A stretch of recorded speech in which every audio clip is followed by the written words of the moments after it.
पंगुम लंघयते गिरिं यत्कृपातं वन्दे श्री गुरु दीनतारिणं श्री परमानंद माधवम श्री चैतन्य ईश्वरम। राधा मदन मोहन जी की जय, राधा गोविंद जी की जय, गोपीनाथ की जय, राधा रमन की जय, राधा माधव की जय, जगन्नाथ बलभद्र सुभद्रा मैया की जय, सुदर्शन प्रभु की जय, गौरंगा की जय, गौर हिताय की जय, अनंत कोटि वैष्णव विंद की जय, श्रील प्रभुपाद की जय। नमस्कार कृष्ण।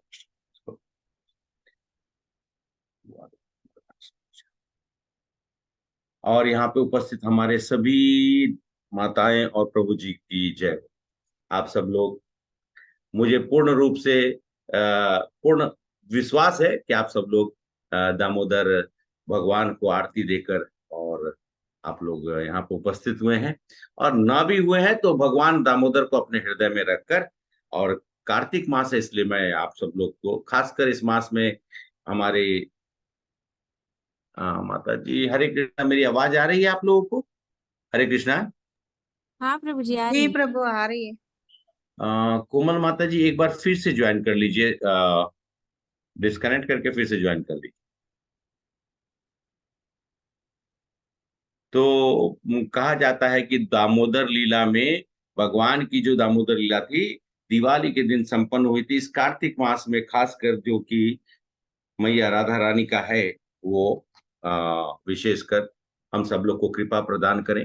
तो हम सब लोग जो है इस मास में दामोदर लीला का मंचन भी करते हैं, सुनते हैं, बार बार सुनते हैं, और बार बार हमारे कृष्ण और राधा रानी के को याद करते हुए, यशोदा मैया को, जिन्होंने अपने प्रेम से भगवान श्री कृष्ण को बांधा था। तो मैंने वही कहा था आप लोगों से, वो दो, पिछले क्लास में मैंने क्या बोला था, दो उंग दो टू फिंगर्स लेकिन छोटे हो जाते थे जब बांधने की कोशिश करते थे।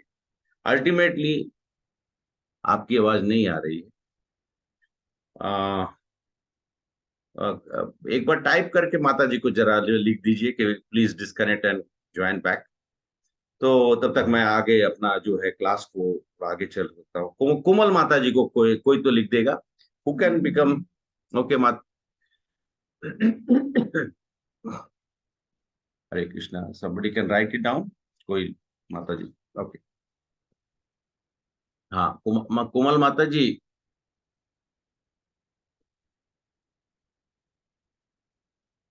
Connecting to audio. ओके, प्रणाम। धन्यवाद, प्रणाम माता जी, गायत्री माता जी हरे कृष्णा, प्रज्ञा माता जी हरे कृष्णा, रेणु माता जी हरे कृष्णा, अंकिता माता जी हरे कृष्णा। कोमल माता जी, आर यू एबल टू, आपको मेरी आवाज सुनाई दे रही है? अभी भी नहीं? प्रभु जी माता जी ये नहीं हुए, ऑडियो से कनेक्ट नहीं हुए माता जी।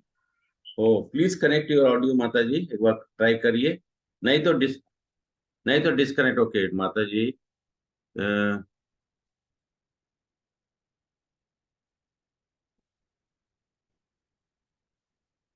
हरे कृष्णा प्रभु जी।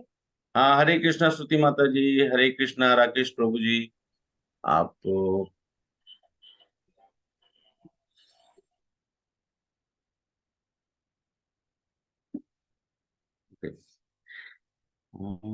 माता जी का भी परेशानी सॉल्व नहीं हो पा रहा है। ओके, मैं तब फिलहाल मैं आगे का क्लास को मैं आगे बढ़ाता हूँ। तो वो दो जो उंगली के बारे में हम लोग बात कर रहे थे, वो क्या था, पिछले बार में हम लोग ने डिस्कस किया था। हरे कृष्णा, आप लोग को मेरी आवाज सुनाई दे रही है? जी प्रभु जी जी प्रभु। सुनाई दे रहा। हाँ, मैंने पूछा कि यशोदा मैया ने तो कृष्ण को बांधा था, हमने कहा था कि हमें भी अपने जीवन में कृष्ण को बांधना है। तो मैंने कहा था दो चीजों के बारे में। क्या दो चीज थी जो कृष्ण भगवान को बांध सकता है, हम कृष्ण भगवान को बांध सकते हैं? प्रेम और समर्पण। हाँ, प्रेम और समर्पण, ठीक है। और गीता सबसे, के गीता के ज्ञान पे विश्वास रखना चाहिए।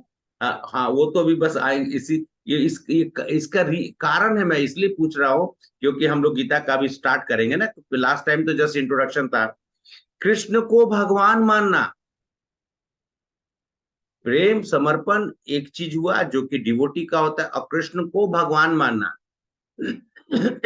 ये दो चीज जब तक हम नहीं करेंगे, ठीक है, यशोदा मैया ने अपना प्रेम और अपने प्रेम से कृष्ण भगवान को बांधी थी, लेकिन हम एक, जब कलयुग में है, माता तो द्वापर युग में थी, तो द्वापर युग में रहने के कारण उनके पास तो कुछ ना कुछ ऐसे धर्म के स्तंभ थे, लेकिन हमारे पास तो मतलब दमा तपा सोचा सत्या में से मात्र सत्य, वो भी आधा रह गया। तो 4 स्टैंड्स वाला कोई अगर फर्नीचर में एक खाली एक ही होगा तो वो कितना डिसबैलेंस होगा। इसीलिए मैंने आप लोग से रिक्वेस्ट किया हरे कि कृष्णा प्रभु। माता जी, दंडवत प्रणाम। धन्यवाद, प्रणाम सॉरी माता फॉर जी। द लेट प्रभु जी। ना ना, कोई बात नहीं माता जी, हरे कृष्णा। आप ज्वाइन किए हैं, हम लोग अभी बस शुरू किए हैं, तो आप एकदम निश्चिंत, एकदम सही समय पे आए हैं।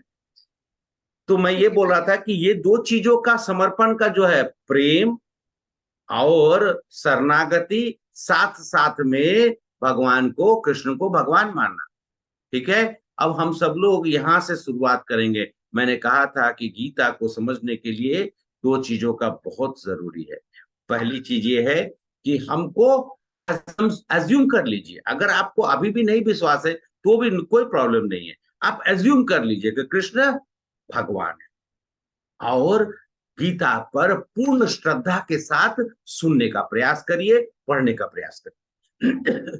निश्चित रूप से गीता, हाँ, खाली पढ़ के या फिर मैं बोल दूं तो आप समझ जाते हैं, ये आपके हृदय में ऑटोमेटिकली अपने आप, जैसे जैसे आपकी श्रद्धा बढ़ती जाएगी, वैसे वैसे गीता का ज्ञान बढ़ता जाएगा। और गीता कोई एक बार पढ़ने की चीज नहीं है, या एक बार सुनने की चीज नहीं है। जब भी मन करे गीता को उठा लीजिए। आज भी मैं आपके सामने में, ये मेरे, मैं एक्चुअली मैं माता पिता के घर पे आया, तो पुरानी संस्करण है। ये पुरानी संस्करण मुझे करीब 14-15 साल पहले माता जब गई हुई थी, तो वहां पर ये जो है, ये मिला था। तो वो चीज को मैं उठा के पढ़ रहा था, तो पढ़ रहा था तो कुछ अलग सा लग रहा था। जो हिंदी में ही है, कुछ अलग सी चीजें है महसूस हो रही है। तो हम सब लोगों को ये ध्यान रखना होगा कि गीता के प्रति हमारी श्रद्धा, समर्पण, वो ही हमारे लिए क्वालिफिकेशन है। देखिए, अभी हम लोग आज जो है, आज का सब्जेक्ट, हम लोग चलते हैं, गीता का शुरुआत करते हैं। और भगवत गीता की जय। हम सब लोग उनको कहते हैं ना कि भगवत गीता को एक भगवान का स्वरूप ही मान लिया जाए, क्योंकि भगवान के मुख से निकली हुई वाणी है। तो गीता के महात्म को समझने के लिए हमने आप लोग को 2 क्वालिफिकेशन दिया, और आज से आप सब लोग भी पार्टिसिपेट करेंगे। मैं आप लोग को गीता के प्रथम अध्याय का क्या नाम है, मैंने कहा था कि अध्यायों का नाम भी आप सब लोग थोड़ा थोड़ा याद करके रखेंगे, तो उससे क्या होगा, समझ में आएगा कि वो चैप्टर 18 अध्याय, पहला अध्याय का नाम है बताइए। हरे कृष्णा। कुरुक्षेत्र के युद्ध स्थल में सैन्य निरीक्षण। हाँ, युद्ध, कुरुक्षेत्र के युद्ध स्थल में सैन्य निरीक्षण। और ये युद्ध कहाँ हो रही है? कुरुक्षेत्र। कुरुक्षेत्र में। हाँ। ओके, ठीक है। तो कुरुक्षेत्र के मैदान में युद्ध रही है। और आज प्रभु जी आपने ऐसे बोला, मुझे लगा है कहाँ हो रहा है फिर। नहीं, कुरुक्षेत्र युद्ध तो हमारे अंदर चल रही है, लेकिन वो द्वापर युग की युद्ध कुरुक्षेत्र में चल रही है। अभी का युद्ध कहाँ चल रहा है? हमारे मन। हमारे हमारे मन में। हमारे अंदर में, ठीक है। तो ठीक है, मैं इसलिए ऐसे ही मैंने जस्ट एक उत्सुकता के लिए आप सब लोगों को बोला। तो सबसे जरूरी चीज है हम लोग को समझने की, ध्यान पूर्वक अगर हम ऐसा समझेंगे कि जो, हरे कृष्ण, हरे हरे कृष्ण प्रभु जी, धन्यवाद प्रणाम। हरे कृष्णा प्रभु जी, धन्यवाद, प्रणाम। एक मिनट। तो अभी मैं शेयर करता हूँ, श्लोक हम लोग पढ़ेंगे, उसका अनुवाद, और उसके बाद उसका जो प्रभुपाद के द्वारा दिया गया, जो हमारे बीच में उसको कथा टिप्पणी या टीका बोलिए, उसको हम सब लोग एक बार करेंगे। तो आप जितने भी अब यहाँ पे उपस्थित हैं, सभी लोगों को एक एक बार मौका मिलेगा। मैं तब तक शेयर करता हूँ स्क्रीन पर।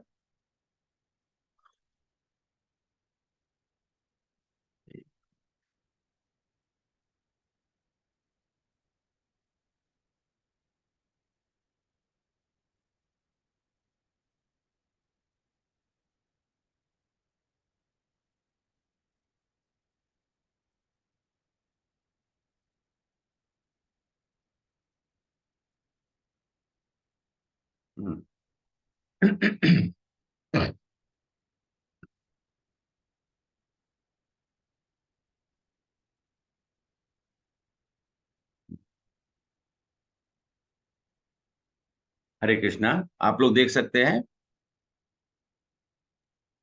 हाँ जी प्रभु प्रभु जी जी। प्रभु जी। यस अच्छा, प्रभु ठीक है। हाँ, तो जी आज से प्रभु। हम लोग अपने इस यज्ञ का शुरुआत कर रहे हैं भगवत गीता के प्रथम अध्याय से। और प्रथम अध्याय का पहला श्लोक जो है वो है, नीचे में आगे देखेंगे तो लिखा हुआ है, ये पहला श्लोक, एक ही श्लोक धृतराष्ट्र ने बोला था। और उसके अलावा कुछ श्लोक संजय, कुछ श्लोक जो है अर्जुन, और कुछ श्लोक कृष्ण भगवान। सबसे ज्यादा श्लोक किसने बोला है? कृष्ण भगवान। भगवान। इसके भगवान श्री कृष्ण। चलिए, हम सब लोग ये भी जानेंगे कि कितने श्लोक किसने बोला है, वो भी बताएंगे। लेकिन अभी हम लोग शुरुआत करते हैं। मैं एक बार बोलता हूं, आप लोग भी उसके पीछे पीछे रिपीट करिएगा, और बाद में आप लोग भी बोल, एक एक करके मैं नाम लूंगा, आप लोग उसको बोल सकते हैं। धृतराष्ट्रउवाच धर्मक्षेत्रे कुरुक्षेत्रे संवेतायुयुत्सव। आप सब लोग ऑन करिए, बोलिए। धर्म धर्मक्षेत्रे मेरे साथ, कुरुक्षेत्रे युयुत्सव। धर्म धृतराष्ट्रउवाच धर्मक्षेत्रे कुरुक्षेत्रे संवेतायुयुत्सव। धर्मक्षेत्रे धृतराष्ट्रवाच कुरुक्षेत्रे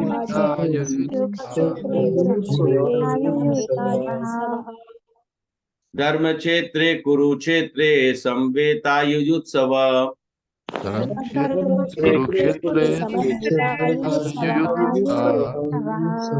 मामका पांडवश्चैव किं कुर्वत संजय।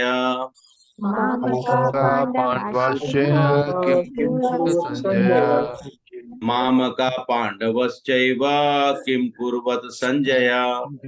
मामका पाण्डवाश्च किं कुर्वत संजय। मामका पांडवश्चैव किं कुर्वत संजय। मामका पाण्डवाश्च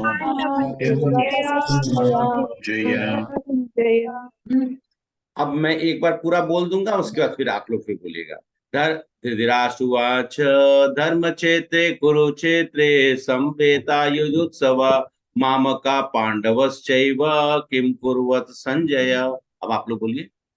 धर्मक्षेत्रे कुरुक्षेत्रे संवेतायुयुत्सव मामका पाण्डवाश्च किं कुर्वत संजय।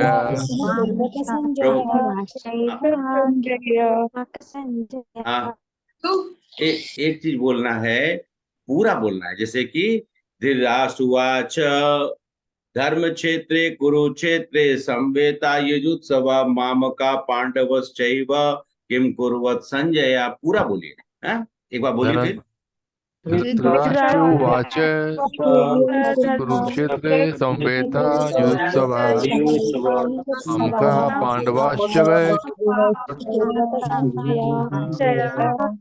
अच्छा, अच्छा, अब मैं एक एक करके नाम पुकारूंगा, तो वो हमारे पार्टिसिपेंट जो हैं डिवोटी, वो एक बार बोलेंगे, ठीक है? मैं इंद्रनील माता जी, हरे कृष्णा, आप पढ़िए।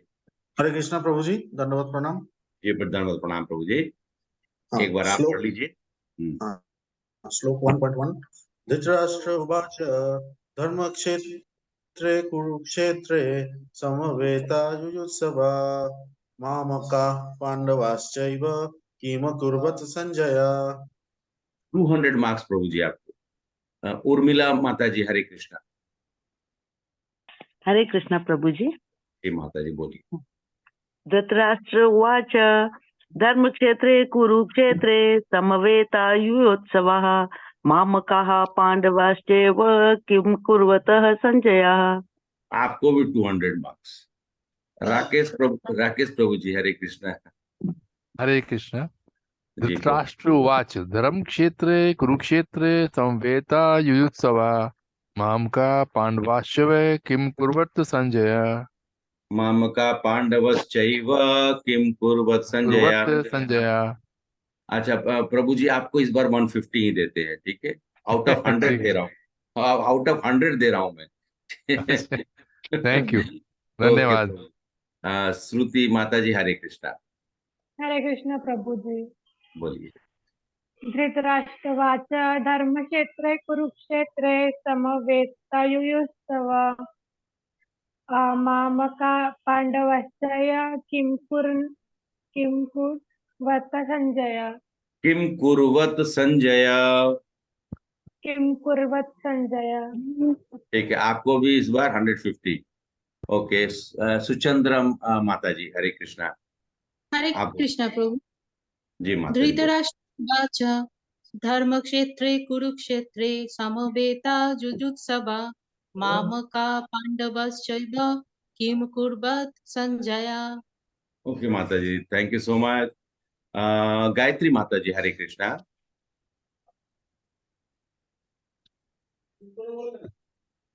अनम्यूट अनम्यूट कर, माता जी अनम्यूट। हरे कृष्ण प्रभु जी। माता जी, हरे कृष्णा। धृतराष्ट्र उवाच धर्मक्षेत्रे कुरुक्षेत्रे समवेतायुयुत्सवा मामका पाण्डवाश्चैव किम कुर्वत संजय। आप दोनों आदमी को 200 marks out of 100। Hare Krishna. Okay Srinivas Prabhu जी, हरे कृष्णा। हरे कृष्ण प्रभु जी। माता धृतराष्ट्रवाच धर्मक्षेत्रे कुरुक्षेत्रे समवेतायुत्सवः ममका पाण्डवाश्च किं कृत्वा संजय। अच्छा अभी पद्मावती माता जी, हरे कृष्णा। हरे माता कृष्ण जी, प्रभु जी, आपने में धन्यवाद मार्क्स नहीं दिया प्रणाम। प्रभु जी। हाँ आपको भी 250 देते हैं, नो आप मुझे भी मार्क्स नहीं दिए। माता जी आप मुझे भी मार्क्स नहीं दिए। आज आपको बोले ना दोनों आदमी को 200। ओके कृष्ण। पद्मावती कृष्ण माता जी, प्रभु हरे जी, धन्यवाद प्रणाम प्रभु जी। कृष्णा। माता जी जय जय। धृतराष्ट्र उवाच धर्मक्षेत्रे कुरुक्षेत्रे समवेतायुयुत्सवः मामकाः पाण्डवश्चैव किम कुर्वत संजय। माता जी आपको भी 200 मार्क्स, और बहुत अच्छा लगा। आफ्टर से मैंने आपको बहुत दिन के बाद देखा, बहुत बहुत अच्छा लगा। गायत्री माता जी, ओके माता जी ने तो बोल दिया था एक्चुअली। ओके धर्मेश प्रभु हरे कृष्ण प्रभु। बोलिए। राष्ट्र उवाच धर्मक्षेत्र कुरुक्षेत्र समवेतायुयुत्सव ममका पाण्डवाश्चैव किम कुर्वत संजय। किम कुर्वत संजय। 50 मार्क्स में काट लिया आपका, 150 दे रहा हूँ, नो प्रॉब्लम, ठीक है। लेकिन फूल से ज्यादा दे रहे हैं। अच्छा विरूपा माता जी। हरे कृष्ण प्रभु जी। जी माता जी। धृतराष्ट्र उवाच धर्मक्षेत्र कुरुक्षेत्र समवेतायुत्सवः मामकाः पाण्डवश्चैव किम कुर्वतः संजय। ये माता जी आप कहाँ से हैं एक्चुअली, सॉरी ऐसा नहीं पूछना चाहिए, बट आपका मैं जानने के लिए मैं इच्छुक हुआ। हैदराबाद उड़ीसा अच्छा, में। हाँ उड़ीसा, बस समझ में आया था माता जी। क्योंकि मैं रांची से हूँ तो थोड़ा हमारा उड़िया टच है, तो बहुत अच्छा बोला आपने माता जी, आपको भी 200 मार्क्स। और कौन, हाँ, रेणु माता जी, हरे कृष्णा।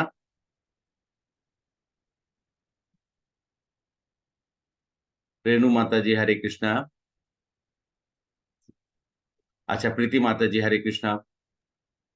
हरे कृष्णा प्रभु जी। माता जी बोल। हरे कृष्णा प्रभु जी, मैं एक्चुअली ड्राइव कर रही हूँ इसीलिए मैं वो पढ़ नहीं पाऊंगी।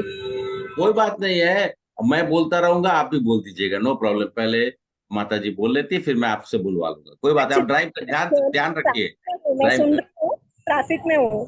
हाँ नहीं नहीं नहीं, आप फिर पहले आप अपना गाड़ी पे ध्यान दीजिए। Okay thank you thank you. सुनते रहिए माता जी। हाँ माता जी बोलिए। हरे कृष्णा प्रभु जी। माता जी बोलिए। धृतराष्ट्र उवाच धर्मक्षेत्रे कुरुक्षेत्रे समवेतायुत्सवः मामकाः पाण्डवाश्चैव किम कुर्वत संजय। किम कुर्वत संजय। आप बहुत जल्दी जल्दी गीता पढ़ पाएंगे, आपको भी 200 मार्क्स। अंकिता माता जी। अंकिता माता जी। रिकी माता जी, हरे कृष्णा, आप बोलिए। हरे कृष्ण जी। माता जी हरे कृष्णा, बोलिए।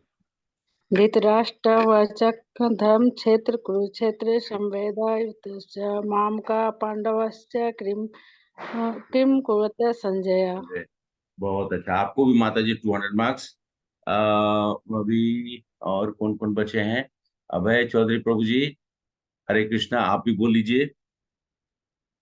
प्रभु जी मैं भी हरे बची हूँ। कृष्णा प्रभु। हाँ हरे कृष्णा प्रभु। बोलिए बोलिए, एक बार आप भी बोलिए। धृतराष्ट्रवाच धर्म क्षेत्रे कुरुक्षेत्रे संवेदायुत्सवा मामका पांडवश्चैव किं कुर्वत संजय। हरे कृष्णा। हाँ प्रभु, लास्ट लगता है सिग्नल कहीं से थोड़ा टूट रहा था आपका। आपको भी नो प्रॉब्लम, वो थोड़ा सा क्या है, इंटरनेट का प्रॉब्लम है, तो फिर भी 200 मार्क्स तो मिलेगा आपको। अच्छा दिनेश हाँ माता जी, अच्छा अंचल माता जी, आप बोलिए बोलिए। हरे कृष्णा प्रभु। अब आ रही है, आवाज आ रही है? हाँ पूरी हरे आवाज आ रही है। हाँ हाँ। धृतराष्ट्रवाच धर्म क्षेत्रे कुरुक्षेत्रे संवेदायुत्सवः ममता पांडवश्चैव किं कुर्वत संजय। बहुत बहुत धन्यवाद प्रभु जी, हरे कृष्णा, आपने प्रयास किया, 200 मार्क्स आपको भी। हाँ माता जी बोलिए। हरे कृष्ण प्रभु जी। दंडवत। माता जी हरे। धृतराष्ट्र उवाच धर्मक्षेत्र कुरुक्षेत्र समवेतायुत्सव मामका पांडवश्चैव किं कुर्वत संजय। हरे कृष्णा माता जी, आपको भी 200 मार्क्स। अभी तक कोई 300 नहीं लिया है, और कौन है बचा हुआ? प्रभु जी हरे मैं कृष्णा प्रभु जी। हैं? हरे प्रभु कृष्णा जी प्रभु मैंने जी। नहीं बोला। हाँ बोलिए ना, बोलिए बोलिए माता जी। जिनका किनका किनका छूट गया है वो लोग बोल लीजिए, तो फिर मैं ये श्लोक का फिर हम सब लोग पढ़कर और आगे। हाँ बोलिए। प्रभु जी मैं बोलूं सरस। बोलिए। आप तो बोल दिए। हाँ। तो फिर धृतराष्ट्रवाच धर्मक्षेत्रे कुरुक्षेत्रे समवेतायुयुत्सव मामका पांडवाश्चैव किमकुर्वत संजय। ठीक है आपको। संजय। हाँ ठीक है, आपको 250 मार्क्स। एक तो अभी 300 किसी को नहीं मिला है। ठीक है, और कोई है बचे हुए हैं? प्रभु हरे कृष्णा प्रभु जी। माता जी बोलिए, आप भी बोलिए। धृतराष्ट्र उवाच धर्मक्षेत्रे कुरुक्षेत्रे समवेतायुत्सव मम का पांडवश्चैव किम कुर्वत संजय। यस, आपको भी 250 मार्क्स। ओके, तो सब कोई को डिस्टिंक्शन, मतलब डबल डिस्टिंक्शन ट्रिपल डिस्टिंक्शन मिला हुआ है। अच्छा हम सब लोग, मैं तो बस आप लोगों को इसलिए कि ये पढ़कर ये मन में, क्योंकि जितना बार ये पढ़ेंगे उतना बार याद होगा। श्लोकों को क्या है, हम लोगों को पढ़ना है, लेकिन उसके साथ साथ में मीनिंग समझना है। तो यहाँ पे और तो कोई नहीं बचा हुआ है, पद्मिनी माता जी को छोड़ के, मतलब पद्मनाभ माता जी को छोड़कर और ऋषिनाथ प्रभु को छोड़कर, और तो कोई नहीं बचा है। हाँ मैं हूँ प्रभु जी। माता जी बोलिए। धृतराष्ट्रवाचा धर्म क्षेत्रे कुरुक्षेत्रे संवेता यजुस्सुवा मामका पांडवश्च किम कुर्वत संजय। हाँ आपको 4 डिस्टिंक्शन था। अच्छा ठीक है, अब कोई आदमी रेस करिए, और ये जो शब्दों का जो मीनिंग दिया है उसको कोई एक व्यक्ति पढ़ेगा, भावार्थ एक व्यक्ति पढ़ेगा, और तात्पर्य जो है एक व्यक्ति पढ़ेगा। तो कौन है फर्स्ट जो मीनिंग्स को पढ़ेंगे?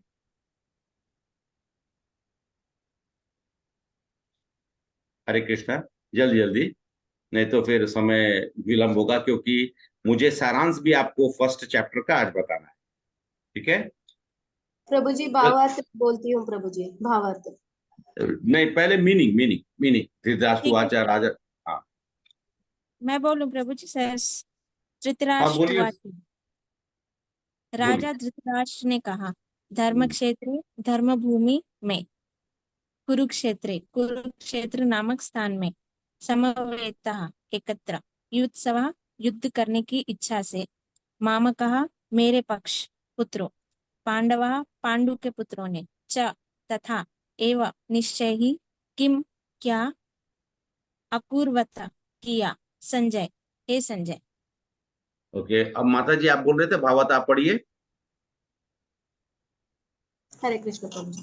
माता जी। भावार्थ धृतराष्ट्र ने कहा, हे संजय, धर्मभूमि कुरुक्षेत्र में युद्ध की इच्छा से एकत्र हुए मेरे तथा पांडु के पुत्रों ने क्या किया। ठीक है माता जी, Hare Krishna, thank you so much. अब तात्पर्य पढ़िए। एक मेरे ख्याल से तात्पर्य चार ये है, तो फर्स्ट 2 कोई पढ़ेगा? जी मैं पढ़ूँ। जी पढ़िए, सब लोग नया लोग पढ़िएगा, ठीक है। बोलिए। जी तात्पर्य, भगवद गीता एक बहुपित अस्तिक विज्ञान है जो बहुपठित गीता आस्तिक विज्ञान। हाँ बोलिए माता। हेलो, हाँ बोलिए माता जी। महात्मा में सार रूप में दिया हुआ है। इसमें यह उल्लेख है कि मनुष्य को चाहिए कि वह श्री कृष्ण के भक्त की सहायता से संवीक्षण करते हुए भगवत गीता का अध्ययन करे और सर्वथा प्रेरित संख्याओं के बिना स्वार्थ प्रेरित वाक्यों के बिना उसे समझने का प्रयास करे। अर्जुन ने जिस प्रकार से साक्षात भगवान कृष्ण से गीता सुनी और उसका उपदेश ग्रहण किया, इस प्रकार की स्पष्ट अनुभूति का उदाहरण भगवत गीता में ही है। यदि उसी गुरु परंपरा से निजी स्वार्थ से प्रेरित हुए बिना किसी को भगवत गीता समझने का सौभाग्य प्राप्त होता हो तो वह समस्त वैदिक ज्ञान तथा विश्व के समस्त शास्त्रों के अध्ययन को पीछे छोड़ देता है। पाठक को भगवत गीता में न केवल अन्य शास्त्रों की सारी बातें मिलेगी अपितु ऐसी बातें भी मिलेगी जो अन्यत्र कहीं उपलब्ध नहीं है। यह गीता का विशिष्ट मानदंड है। स्वयं भगवान श्री कृष्ण द्वारा साक्षात उच्चारित होने के कारण यह पूर्ण आस्तिक विज्ञान है। हरे कृष्णा प्रभु। हाँ माता जी। तो उसके बाद कोई और पढ़ेगा? जी प्रभु जी। हाँ पढ़िए माता जी। महाभारत में वर्णित धृतराष्ट्र तथा संजय की वार्ता इस महान दर्शन के मूल सिद्धांत का कार्य करती है। माना जाता है कि इस दर्शन की प्रस्तुति कुरुक्षेत्र के युद्ध स्थल में हुई, जो वैदिक युग में से पवित्र तीर्थ स्थल रहा है। इस प्रवचन भगवान द्वारा मानव जाति के पथ प्रदर्शन हेतु तब किया गया जब वे इस लोक में स्वयं उपस्थित थे। अब दूसरा हमारे पार्टिसिपेंट धर्म क्षेत्र शब्द सार्थक है, वहां से स्टार्ट करेंगे। हरे कृष्णा माता जी। प्रभु जी पढ़िए।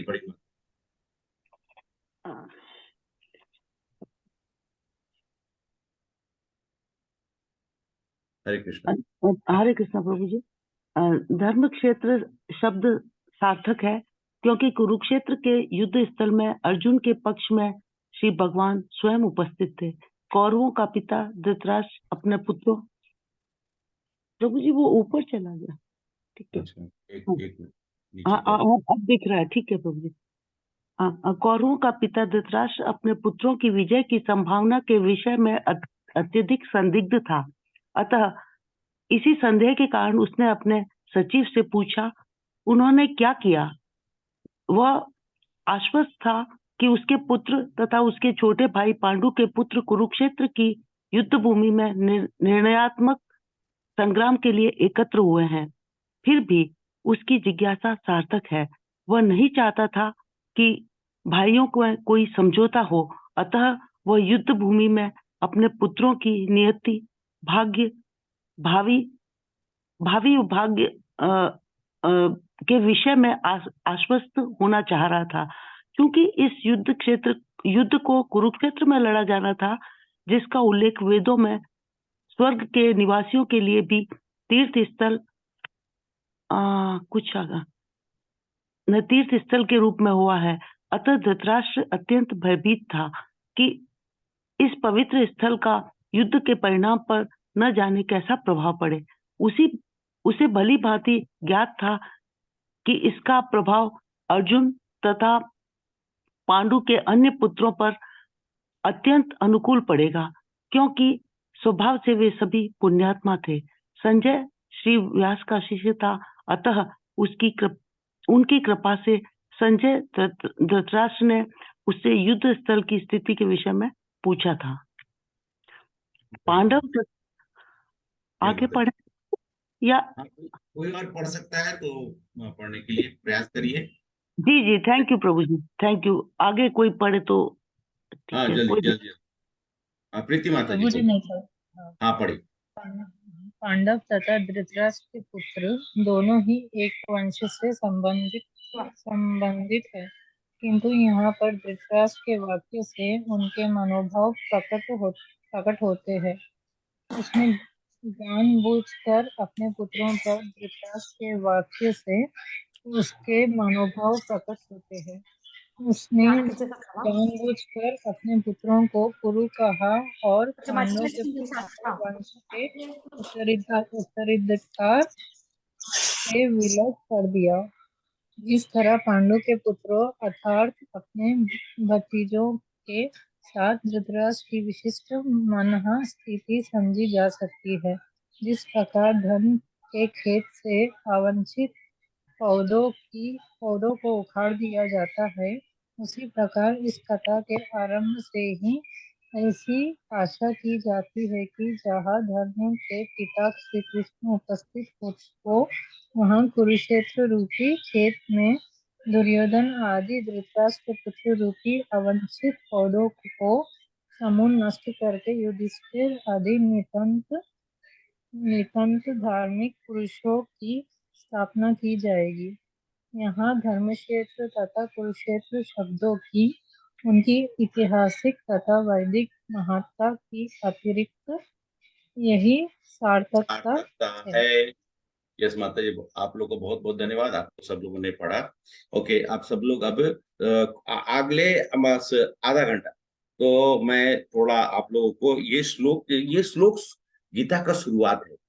कौन कह रहा है? धृतराष्ट्रवाच। अब देखिए, धृतराष्ट्र को संदेह है कि उसके पुत्र की विजय होगी कि नहीं, क्योंकि सेवा बल में देखा जाए, सैन्य बल है, सेवा बोल रहा है, सैन्य बल में देखा जाए और जो कौरवों के तरफ से जो है, वहां पर अगर हम लोग योद्धाओं को देखें तो योद्धा एक से एक योद्धा वहां पर।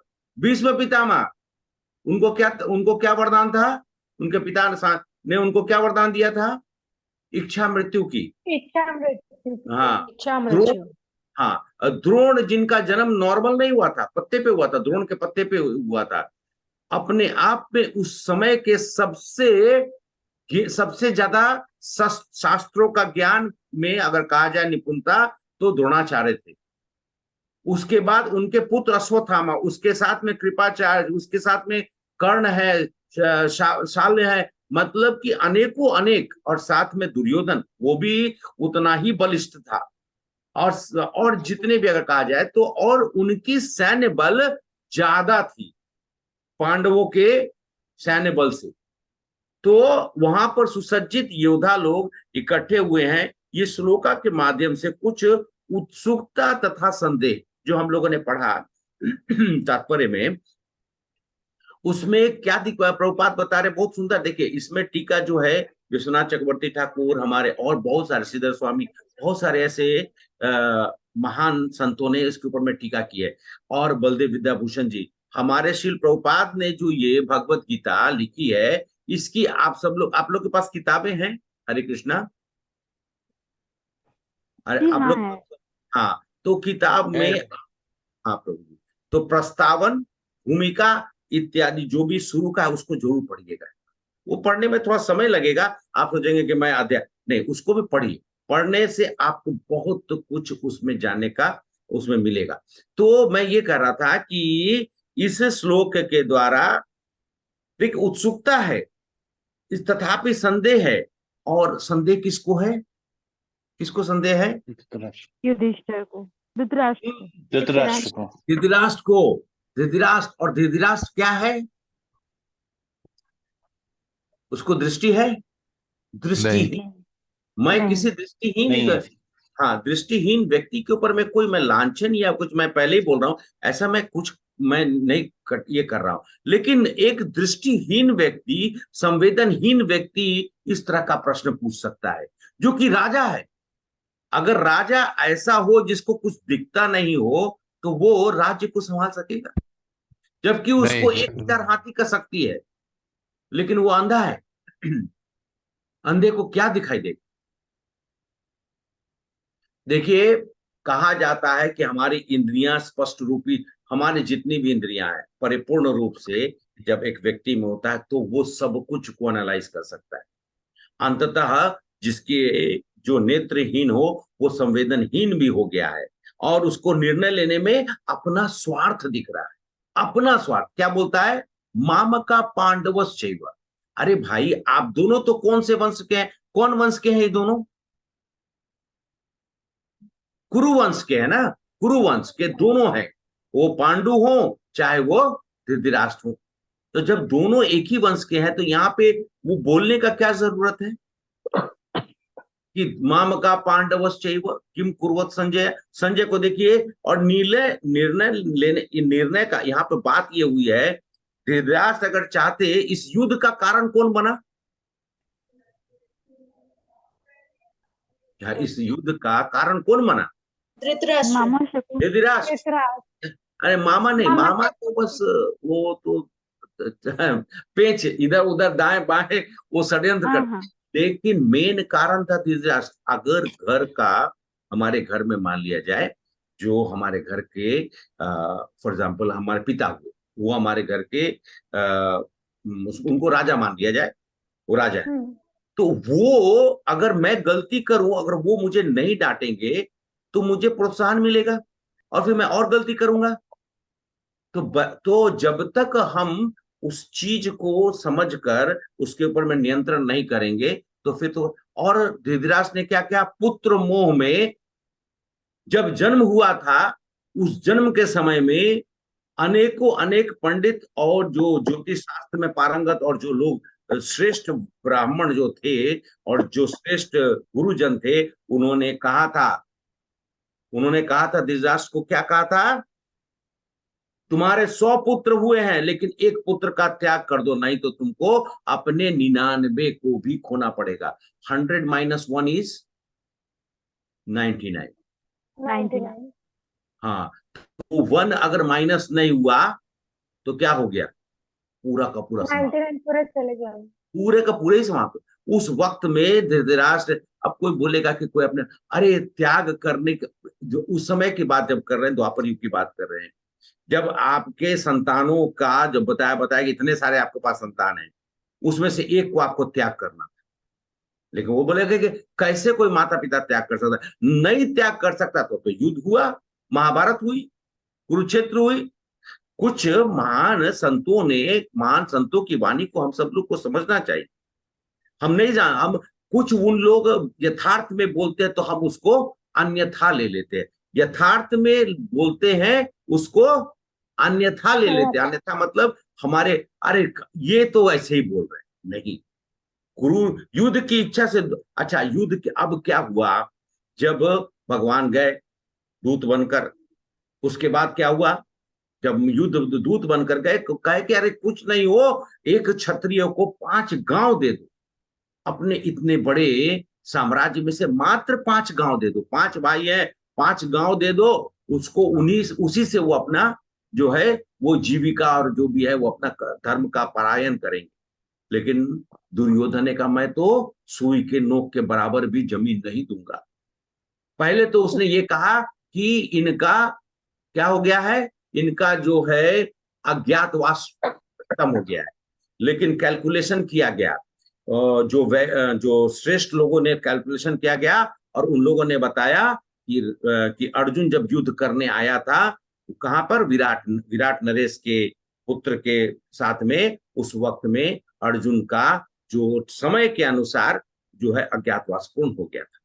जबकि इस अर्जुन तो उस वेश में ही आया था, जो जिस ब्रहणला का वेश में ही आकर उसने युद्ध की थी। खैर, हम लोग इस बात पे आ रहे हैं कि जब निर्णय लेने की बात होती है तो बहुत बार हमें ध्यान रखना पड़ता है, ये निर्णय मेरे लिए नहीं, ये सबके लिए है, इस समाज के लिए है।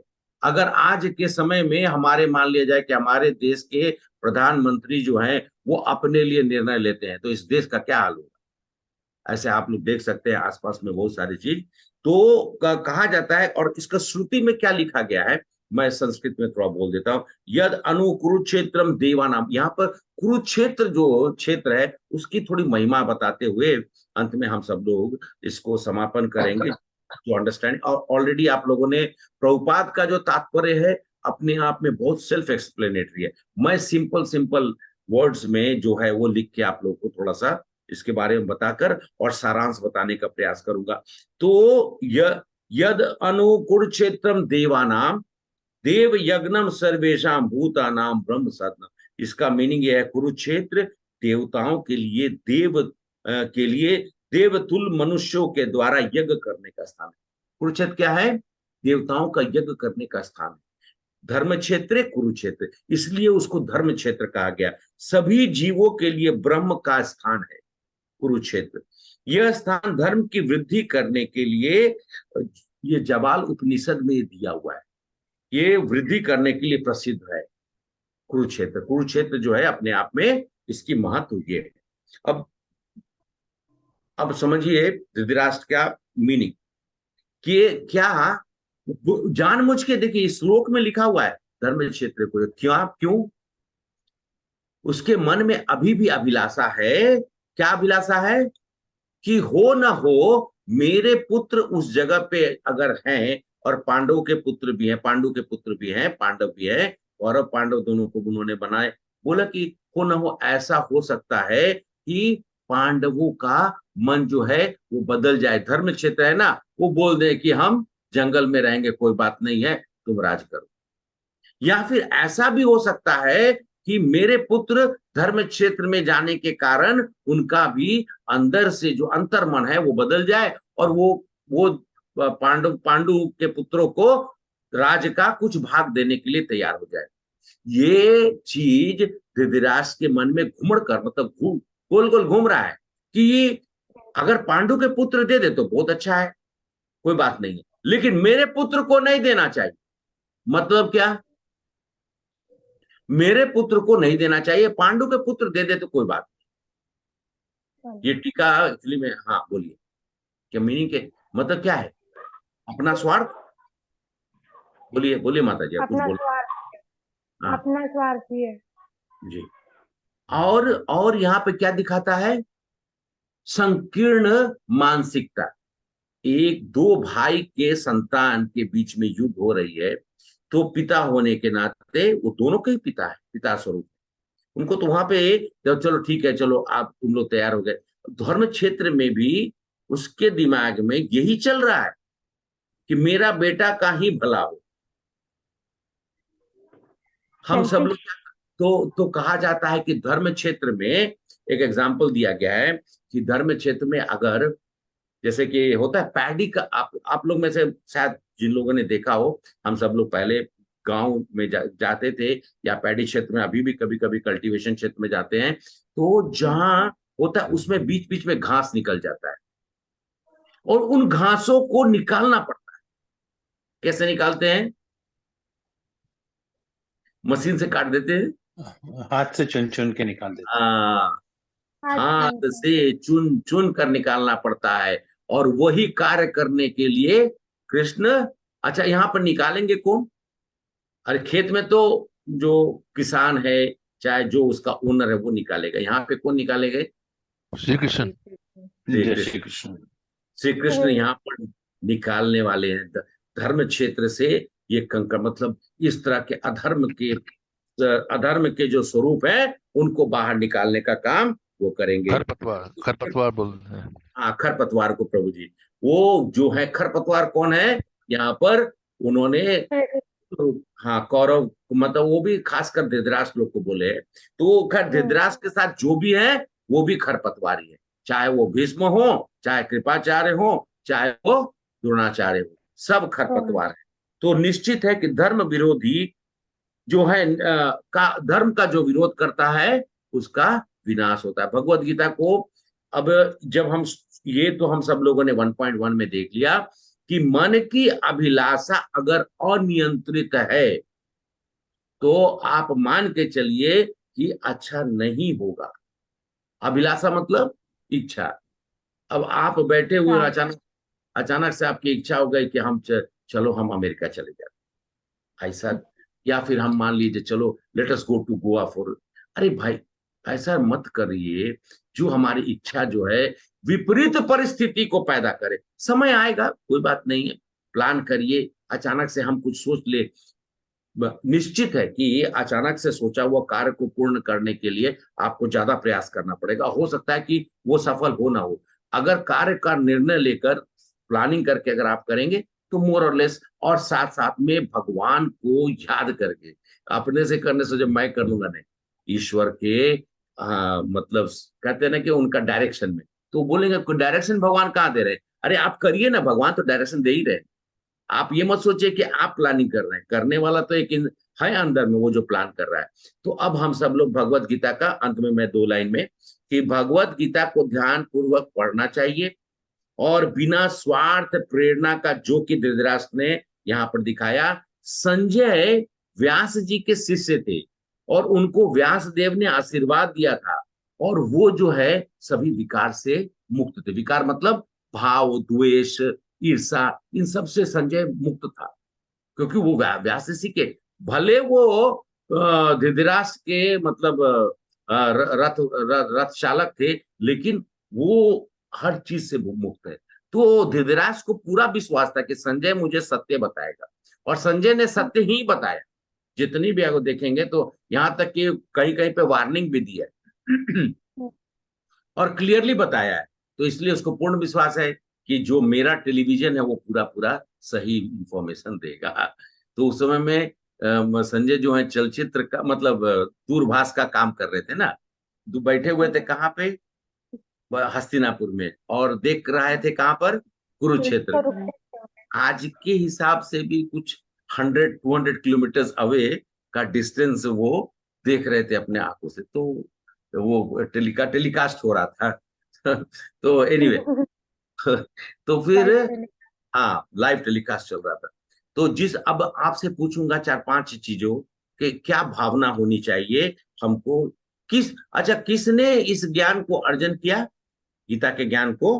अर्जुन ने। क्या उसकी क्या भावना थी? कुछ भावना आप लोगों से मैं, हाँ बोलिए। वो अपने भाइयों से लड़ना नहीं चाहता। नहीं वो तो, हाँ वो तो माता जी हो गया कि वो युद्ध के पहले की बात है, लेकिन हम यहाँ पर हाँ ठीक है नहीं, लेकिन मैं ये पूछ रहा, प्रश्न को सुनिएगा, किस भावना से अर्जुन ने इस ज्ञान को प्राप्त किया? वो सब तो उनका संशय था। हाँ बोलिए। समर्पण, अर्जुन समर्पण थे, समर्पण भाव से, एक समर्पण भाव से। हाँ एक समर्पण एक हो गया, ओके, मतलब कि शरणागति, गुरु मान के उनको, अच्छा ठीक है, हाँ गुरु मान लिया, कृष्ण को गुरु मान लिया और नम्रता के साथ, कुछ मालूम नहीं है तो नम्र होकर हाथ जोड़कर, हे कृष्ण अब तुम ही मेरे सहारे हो, ठीक है। और बहुत इंपॉर्टेंट 2 चीजें आप लोगों ने बताया, एक तो बताया शरणागति या फिर आपने जो बताया, और नम्रता हुआ एक, और कृष्ण को गुरु माने, कृष्ण को भगवान माने,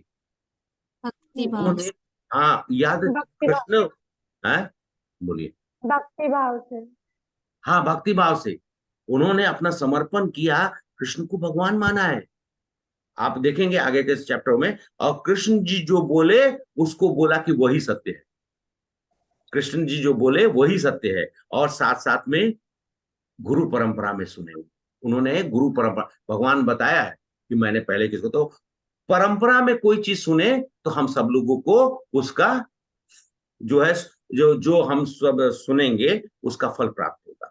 सिर्फ देखिए एक्चुअली में हमारा भी कुछ कुछ शास्त्रों के बारे में जैसे बोलते ना, एक गोपाल एक ही उपनिषद है गोपाल तापनी उपनिषद, उसको छोड़कर भगवान का परिपूर्ण रूप का व्याख्यान कहीं ठीक से नहीं किया हुआ है।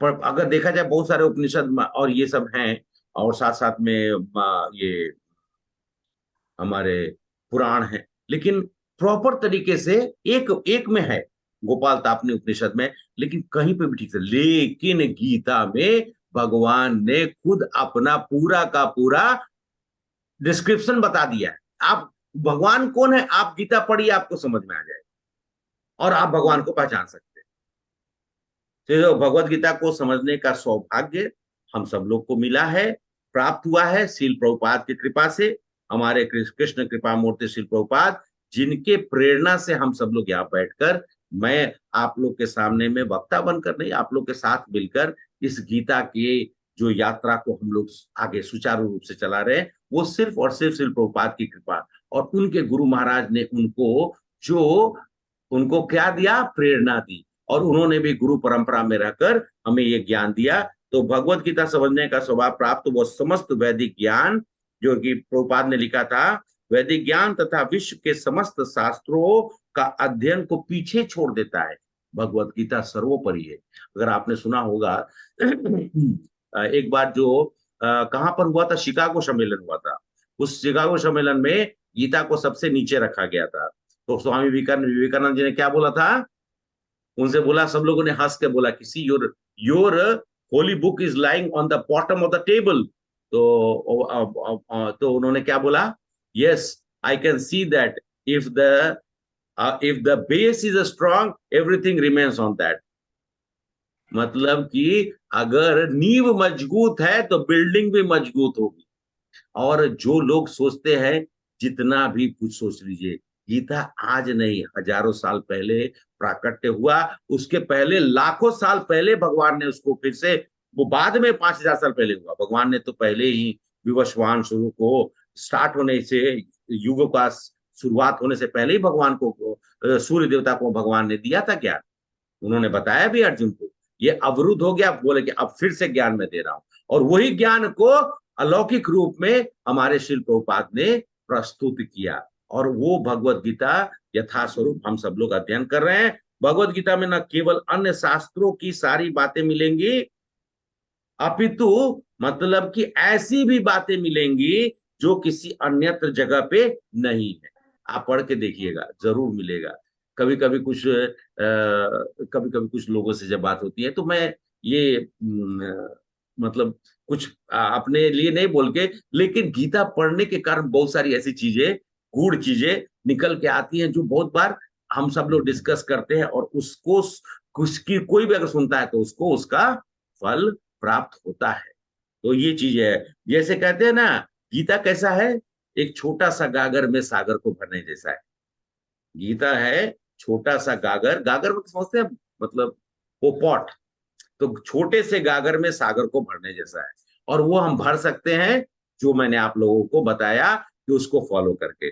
तो भगवान के बारे में पूर्ण रूप से जो है वो इसमें बताया गया है। इसका हम लोग आगे आगे जरूर आगे हम लोग सीखेंगे और जानेंगे भी और प्रयास करेंगे। अब अगले 10-15 मिनट आप लोग के पास समय है, तो मैं इसको सारांश जो है आप लोग को बता देता हूँ, ठीक है, इस चैप्टर का सारांश जो है, क्योंकि वो हम लोग का इस आज के दिन का वो इम्पोर्टेंस है। ठीक है, हरे कृष्णा। जी प्रभु।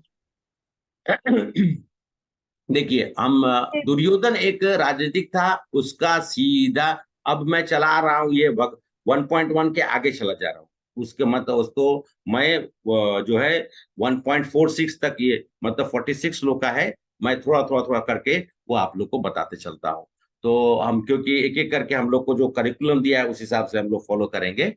तो दुर्योधन तो राजनीतिक था ही, धृतराष्ट्र का पुत्र, तो वो जानबूझकर द्रुपद का पुत्र कह कर बार बार धृष्टद्युम्न किसका मतलब द्रौपदी के भाई, और द्रुपद के पुत्र, उसको बार बार वो संबोधन क्या करता है, द्रुपद के पुत्र, क्योंकि वो जो था, द्रुपद के जो पुत्र धृष्टद्युम्न थे, वो पांडवों के क्या थे, सेना नायक थे। और वो जानबूझ के ये बोल रहा है जैसे कि द्रोणाचार्य जी को वो महसूस हो कि ये आपका मित्र जिसने आपके साथ में इतनी अवज्ञा की, जो आपका इंसल्ट किया, या आपको जो उन्होंने उठपटांग बातें बोली जब आप गए थे कुछ मांगने के लिए, तो ये जानबूझ के तो वो सुनिश्चित किया होता है कि हर संभव उपयोग करके आवश्यकता के अनुसार द्रोण को अपनी सर्वोत्तम क्षमता से युद्ध कराने का। ये दुर्योधन का कूटनीतिक था। द्रुपद और द्रोण एक गुरुकुल में पढ़ते थे, भले ही द्रोण एक गरीब ब्राह्मण का पुत्र था, एक राजकुमार था, तो जो मैं संक्षिप्त में बोल करके एक समय की बात थी, दोनों जब साथ साथ पढ़े तो मित्रता बहुत घनिष्ठ मित्रता थी। अंत में जब वहां से गुरुकुल से निकले तो उन्होंने, द्रुपद ने क्या कहा द्रोण को कि मैं तुम्हें वचन देता हूं कि मित्र जब तुम्हें कभी जरूरत होगी, मतलब मैं अपना राज्य का आधा हिस्सा तुमको दे दूंगा। तो द्रोण ने अपने मित्र की बात को याद रखे हुए थे। एक समय की बात थी, उनके पुत्र को दूध पीने के लिए भी ऐसा परिस्थिति हो गई थी, तो उन्होंने अपने मित्र का याद आया, वो मित्र के पास गए, मित्र ने उनको दुत्कार कर भगा दिया। तब उन्होंने पांडवों और कौरवों की एक सेना तैयार की। मतलब कहने का मतलब है वो अपने इस अपमान का बदला लेने के लिए उन्होंने यहाँ कुरुवंश में आकर दोनों कौरवों को और पांडवों को उन्होंने शिक्षा दी। अंत में उन लोगों ने कहा जब शिक्षा पूर्ण हुए तो आप मुझे गुरु दक्षिणा के रूप में मतलब उन लोगों ने कहा कि हे गुरुवर, हमें गुरु दक्षिणा आपको देना है, अब बताइए हमें आपको क्या गुरु दक्षिणा हम दे। उन्होंने कहा कि हे वत्स, जाओ जाकर द्रुपद को पकड़ कर लिया। कौरव पहले गए, उन लोग हार गए। अंत में पांडव लोग गए और पांडव लोगों ने पकड़ कर उनको ले आया, बांध बूंद के उनको ले आया और द्रोणाचार्य के चरणों में लाके गिरा दिया। तब द्रोणाचार्य द्रुपद को आधा राज ले लिया और द्रुपद को अपना शत्रु बना दिया। तब द्रुपद के एक पुत्र प्राप्त करने की यज्ञ किया जो द्रोण को मार सके, ये द्रुपद ने किया और उसमें से यज्ञ कुंड से द्रौपदी और धृष्टद्युम्न निकले। वही धृष्टद्युम्न को बाद में द्रोणाचार्य देखे एक शिक्षक का रोल उन्होंने निभाया। द्रुपद ने अपने पुत्र को द्रोणाचार्य के पास भेजा शिक्षा लेने के लिए, और द्रोणाचार्य ने भी एक शिष्य होने के नाते पूर्ण ज्ञान जो है धृष्टद्युम्न को दिए, सैन्य निरीक्षण करना, वो चक्रव्यूह बनाना इत्यादि इत्यादि। तो वो जान इस प्रति संकोच, अच्छा ब्राह्मणों की जो आदत है उदार भाव होती है। वो कभी भी किसी चीज को ये नहीं समझ के चलते हैं कि एक ब्राह्मण के मन में कि मेरे मन में कि उसने मेरे साथ ऐसा किया तो मैं उसके साथ ऐसा ही करूंगा। सूरज जैसे ब्राह्मण कैसे होते, सूरज होता है। हरे Krishna. Am I audible to everybody? मैं जो बोल रहा आप लोग सुन पा रहे हैं? मोनोटोनस तो नहीं लग रहा है ना, तो आपको सारांश बता रहा हूँ, इसलिए बीच बीच में अगर कुछ पूछना हो तो आप लोग इंटरप्ट कर सकते हैं। ठीक है, ठीक है। तो ब्राह्मण जो है वो सूर्य के समान होती है। उस सूर्य कहता है कि मेरी रोशनी जो है अमेरिका में नहीं जाएगी, सिर्फ इंडिया में जाएगी। या इंडिया वाले जो है सूर्य भगवान को जल देते हैं, अमेरिका वाले नहीं देते। सूर्य तो उससे परे है, वो सब जगह पे बराबर अपनी उदारता दिखाते हुए हर जगह पे पहुंचते हैं। यहाँ तक कि मलिन से मलिन जगह पर भी सूर्य देव की किरणें गिरती हैं। तो ये जो है सैन्य निरीक्षण करते हुए, और सबसे बड़ी बात थी कि जो दुर्योधन था उसको मालूम था कि किस आदमी को किस तरीके से मुझे प्रेरणा देनी है। तो 1.4 से द्रोण को क्रोध को भड़काने के लिए द्रुपद बार बार द्रुपद का पुत्र और भीम और दुर्योधन ने भीम और अर्जुन का भी उल्लेख किया। अर्जुन एक शक्तिशाली शत्रु है और ना तो, और वो ये भी बताना चाह रहा है कि द्रोण के अलावा मेरे दो महारथी हैं, वही अर्जुन को रोक सकते हैं। बाद में उनका जो सामने सामने में जाकर ऐसे शब्दों का प्रयोग करे। दूसरा, दुर्योधन को अगर कहा जाए तो भीम ने 3 प्रतिज्ञा ली थी। क्या क्या प्रतिज्ञा थी? प्रथम प्रतिज्ञा क्या थी? आप सब लोग तो महाभारत सुने ही हैं। दुर्योधन की जांग तोड़ना। हाँ, एक हो गया। दूसरा, सभी के सभी धृतराष्ट्र के पुत्रों को मैं मारूंगा। तीसरा था कि दुशासन का छाती फाड़कर और हाँ द्रौपदी जो केस था तो उसके खून से उसको धोएंगे। तो ये अगर देखा जाए तो वो बहुत बार अर्जुन को मौका मिला था वो मारने के लिए, मतलब दुर्योधन के भाइयों को, लेकिन नहीं मारा उन लोगों ने, चाहे युधिष्ठिर हो चाहे नकुल सहदेव, कोई नहीं। वो जानते थे कि इस प्रतिज्ञा को कौन पूरा करेगा, भीम ही पूरा करेगा। तो दुर्योधन पांडव के विषय में अपने भय के बारे में सुनने से और हतोत्साहित नहीं करना चाहते थे सबको, लेकिन साथ साथ में विडंबना ये थी कि दुर्योधन जो है वो ऐसी बातें बोलता था जिससे कि सामने वाले को उसको एहसास हो, उसको चोट भी पहुंचे। दुर्योधन कहता क्या है, दो महान योद्धा हैं, लेकिन ये लोग पांडवों के प्रति इनके मन में प्रेम ज्यादा है, कोई ऐसे ये बात भी बोलता है।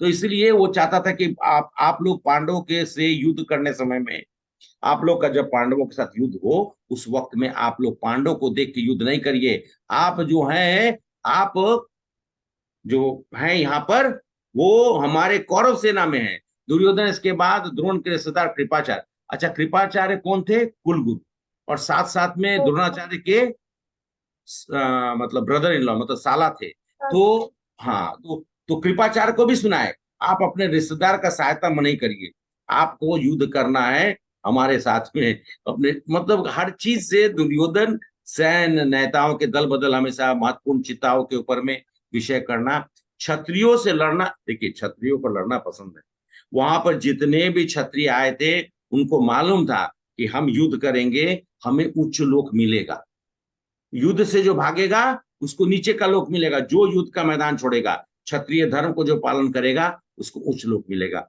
अच्छा, वहां पर उच्च लोक मिलने का और अब और भी क्या कारण हो सकता है बताइए। उसमें से भी कौरवों को ज्यादा मतलब ज्यादा ये चांसेस था, कौरव सेना को ज्यादा चांसेस था। बताइए, मैं इतना बोलने लगा तो हो सकता है कि थोड़ा सा बीच में कुछ क्वेश्चंस भी पूछ लूं। कौरव के सेनाओं को ऊंचे लोक प्राप्त होने का क्या कारण था? क्योंकि वो श्री कृष्ण जी को देखते थे सामने हमेशा। कृष्ण भगवान को देख। यस माता जी, हरे कृष्णा प्रभु जी। कृष्ण सामने में जो सम्मुख है, सम्मुख को देखकर सब प्राण छोड़ रहे थे, तो जो कृष्ण को देखा उसको उच्च लोक ले गए। तो अच्छा, उसके बाद फिर उन्होंने दुर्योधन ने षड्यंत्र किया। शैल्य जो है वो मामा है, शैल्य किनके मामा हुए, इन लोग के पांडवों के, उनको भी उन लोगों ने अपना अपने सेना में, तो दुर्योधन अपना कार्य कर रहा था। हरे कृष्णा। हाँ, तो दुर्योधन की भीष्म ने इतना देर से दुर्योधन का ये सब श्लोक सुनते रहे और भीष्म पितामह ने कुछ नहीं किया, जोर से शंख बजा दिया। मतलब कि अपने वीरता पूर्ण, भीष्म पितामह ने क्या दिया, बोलने की जरूरत नहीं है, वीरता को दिखाने के लिए करना पड़ता है जीत या, और वो ये भी बता दिए जीत और हार भगवान के हाथ में है, मैं अपना कर्तव्य निभाऊंगा, आपके खातिर अपने जान देने के लिए ये मैं दे दूंगा, लेकिन जीत की गारंटी मैं नहीं दूंगा। तो भीष्म पितामह कैसे दे सकते थे, भीष्म पितामह तो खुद ही भगवान के परम भक्त हैं। तो उन्होंने शंख बजा दी, कुछ उत्तर नहीं दिया, बोले कि ये तो ऐसे ही बड़ बोला आदमी है। और गंधर्वों के प्रमुख चित्ररथ ने भी अपने सफेद सुन, देखिए इस सब चीज का जो इंद्र, जो अर्जुन को जो रथ मिला है उसके बारे में कहा गया है कि वो सब दिव्य था, वो सब दिया गया था। पूरी जो वहां का माहौल जो है पूरा गर्म था, दोनों सेनाएं साथ में थी, शंखनाद हुआ, योद्धाओं के रोंगटे खड़े हो गए, इतनी जोर जोर की आवाजें हुई। 5 जन ने, किसका शंख है, 5 जन शंख किसका है, कृष्ण जी का। अच्छा, कृष्ण जी का। हाँ, कृष्ण भगवान का। और ददमो, बहुत सारे रथ का नाम दिया हुआ है युधिष्ठिर महाराज का। आप लोग थोड़ा सा अगर एक बार श्लोक पढ़िएगा 1 to 20 के बीच में, तो आप लोग को श्लोक के अलग अलग संघों का, अर्जुन का संघ का नाम, मुझे नाम अभी याद नहीं आ रहा है। और इसके साथ साथ में जब अर्जुन दिव्य हथियारों का तलाश, एक्चुअली में अभी हम सब लोग जाए, अर्जुन जो है अपने शस्त्रों को प्राप्त करने के लिए काफी तपस्या किया, और जब हिमालय के ऊंचे स्थान पर, जब बद्रिका क्षेत्र में सभी पांडव भटक रहे थे, तो उस समय में अलकनंदा जो नदी है, द्रौपदी के पास जब द्रौपदी वहां गई तो एक सुंदर फूल जो है उनको भी मिला, वो फूल को देखकर उन्होंने भीम से जिद किया कि ये बहुत सुंदर है, बहुत इसमें सुगंध है, मैं इसको युधिष्ठिर महाराज को देना चाहती हूँ। तो वो छोटे भाई, ये पत्नी, तब बेचारे बोले ठीक है। और सबसे शक्तिशाली तो भीम थे भी, तो भीम ने अपना गदा पकड़ा और पहाड़ी पे चढ़ गए और बिना किसी व्यक्ति की अनुमति से वो इधर उधर, मतलब भीम जहां चलते थे तो शेर उड़ भी भाग जाता था।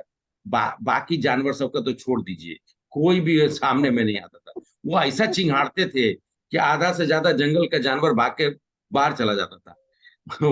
वो एक पहाड़ी पे चढ़ गए और उनको तो फिर दिखाई नहीं दे रहा है, लेकिन सामने में क्या हुआ, एक विशाल बंदर दिखाई दिया, एक बहुत बड़ा बंदर, और वो भीम के रास्ते में। तो भीम बोले तुम इतना, हनुमान जी। अरे हाँ एक मिनट, हनुमान जी। हाँ मैं कथा कर दूं अब आप बता दीजिएगा। तो माता जी इतना उत्सुक थी, जल्दी से बता दी। आपने ठीक ही कहा है। तो वो हनुमान जी जो है, अभी बंदर ही बोलते हैं, तो बंदर जो है, भीम ने उनको आदेश दिया एक तरफ हट जाओ, शिष्टाचार के कारण तुमने अपना पैर जो है मेरे ऊपर रखा, मैं अपना पैर तुम्हारे ऊपर रखना नहीं चाहता हूँ। बंदर का जवाब मिला, मैं बहुत बूढ़ा हो गया हूँ, मैं चल फिर नहीं सकता हूँ, तुमको जाना है तो तुम मेरे ऊपर से चले जाओ, नहीं तो तुम मेरे पूंछ को हटा के रख दो। भीम ने एक बार दो बार हुआ, अंत में बोला ठीक है, इस बंदर को मैं सिखाता हूँ। वो पूंछ पकड़े क्या, उनका तो हाथी फंस गया, वो तो हाथी नहीं निकल रहा है। अब तो ये सोचे कि यार ये क्या कर दिया मैंने, खींच रहे हैं, वो तो खिंचाता ही नहीं है। अंत में उन्होंने कहा, हे महात्मा कृपया करके आप अपना दर्शन दीजिए, मैं आपको एक बंदर समझ रखा। इतने में एक भाई दूसरे भाई से कितना प्रेम करता है, वो तो आप समझ ही सकते हैं। दोनों पवन पुत्र और भीम दोनों पवन के पुत्र हैं। दोनों जब उन्होंने अपना दर्शन दिया, हनुमान जी के रूप में प्रकट हो गए। दोनों अब भीम को उठाकर गले से लगाए और भीम को उन्होंने आश्वस्त किया कि मैं तुम्हारे साथ उपस्थित रहूंगा, जब तुम शेरों के जैसा गर्जन करोगे मैं गर्जन करूंगा अर्जुन के रथ के ऊपर बैठकर। और जहां भगवान कृष्ण होंगे उनका सेवक भी तो वही होगा ना, कृष्ण भगवान तो राम ही है। राम तो इसलिए बोले कि मैं वही रहूंगा। और अर्जुन, इस तरीके से अर्जुन जब रथ पर चलते थे, हनुमान जी की ध्वजा अंकित थी हनुमान अर्जुन के, और वो एक्चुअली ध्वजा नहीं था, हनुमान जी बैठे हुए थे। और जब धनुष उठाकर वो टंकार मारते थे तो उस समय में वो अपनी आवाज देते थे। इस तरह से युद्ध का जो मैदान चल रहा था, कुरु सेनाओं में लाखों थे, कृष्ण अर्जुन भीष्म द्रोण के प्रमुखता के साथ साथ में देखिए युद्ध जो चल रहा है, कृष्ण और अर्जुन देखने के लिए बाध्य थे कि उनके सामने में पितामह और गुरु उनका विरोध करने के लिए, लेकिन कृष्ण मोह तो दूर हुआ नहीं था। कृष्ण ने अर्जुन को पारिवारिक मोह दूर करने के लिए भगवत गीता में क्या बोलते हैं, कृष्ण अर्जुन को चिढ़ाते हैं।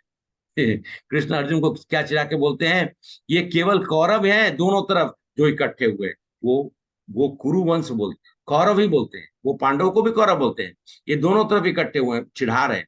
बलदेव विद्याभूषण जी बोलते हैं व्याख्यान में, क्योंकि मतलब कृष्ण भगवान क्या बोलते हैं, क्योंकि मेरे पिता की बहन आपकी माता है, मैं आपका रथ चला रहा हूं और मैं आपको लड़ने की इच्छा को त्याग करने से मैं बाध्य कर रहा हूं कि आप ऐसा मत करो। इस प्रकार से कृष्ण मजाक बार बार अर्जुन उनके मित्र भी थे, सखा भी थे, तो और उन्होंने क्या कहा, अरे अगर तुमको युद्ध नहीं करना है तो तुम शत्रु के सेना के बीच में जाने की जिद क्यों कर रहे हो।